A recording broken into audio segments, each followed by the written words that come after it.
Définition des délais. Le délai constitue un des éléments clés du contrat puisqu'il conditionne la réception de l'ouvrage et la livraison aux utilisateurs futurs. Il convient de distinguer le délai de préparation et le délai d'exécution. Le non-respect du délai est sanctionné par des pénalités de retard. La définition de ces différents délais et le montant des pénalités de retard diffèrent en marché public et en marché privé.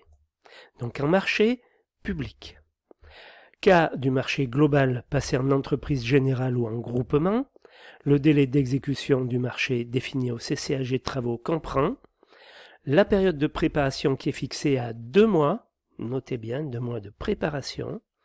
Celle-ci peut toutefois être modifiée sous réserve de mentionner cette dérogation dans le CCAP. Le délai d'exécution des travaux, y compris le repliement des installations de chantier et la remise en état des terrains et des lieux, ça fait partie, tout ça, du délai, des différents délais. Le point de départ du délai d'exécution est déterminé par un ordre de service délivré par le maître d'œuvre. Donc, la notification comme quoi l'entreprise a été retenue, c'est une chose, hein, ça, ok, l'entreprise, mais on ne fait encore rien du tout. Hein. Par contre, lorsque l'entreprise reçoit l'ordre de service, là, elle commence, puisque le délai va partir de ce jour-là. Donc, à la date de réception de l'ordre de service, on commence à envoyer du monde sur le chantier, quoi. Hein, voilà. Cet ordre de service doit intervenir dans les 6 mois suivant la notification du marché. L'entreprise a été prévenue, dans les 6 mois, elle doit recevoir l'ordre de service.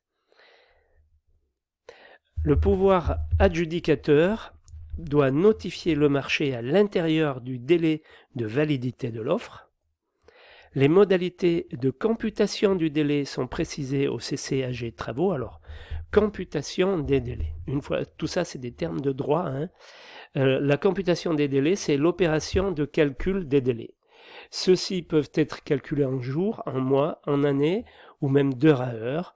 Le jour, qui est le point de départ du délai, n'est en général pas compté. Le jour auquel se termine un délai peut ou non être compté. Lorsque le délai est franc, la formalité peut être accomplie le lendemain du jour déterminé pour le point d'arrivée du délai. Dans certains cas, les délais peuvent être suspendus ou encore être fixés par un juge. Voilà. Donc, le délai commence à partir le lendemain du jour où s'est produit le fait qui sert de point de départ. Par défaut, le délai s'entend en jour calendaire. Donc ça veut dire qu'on compte les samedis, les dimanches, le 1er mai, le jour de Noël, le 14 juillet. C'est ça les jours calendaires. Le délai peut toutefois être fixé en jour ouvré au CCAP. Ça, c'est quand on veut se prendre la tête, donc ça m'étonnerait que vous le voyez.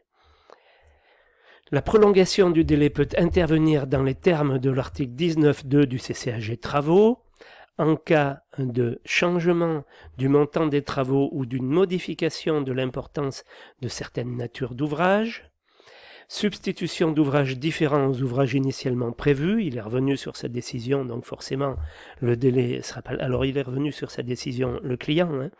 Voilà, donc forcément ça va jouer sur le délai. Rencontre de difficultés imprévues au cours du chantier, on va être obligé de changer parce que on est tombé sur un os en cours de chantier. Ajournement de travaux décidés par le représentant du pouvoir adjudicateur.